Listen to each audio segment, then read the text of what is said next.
பகவான் ஒளிமுகம் காண அங்கு கற்பக தருவின் நெற்றியில் மலரும் சூரிய பகவான் ஒளிமுகம் காண அங்கு கற்பக தருவின் நெற்றியில் மலரும்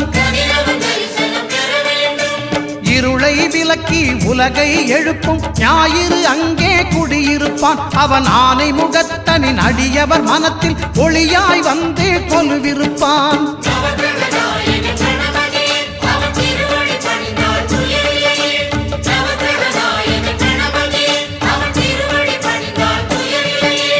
ஒன்பது கோளும் ஒன்றாய் காண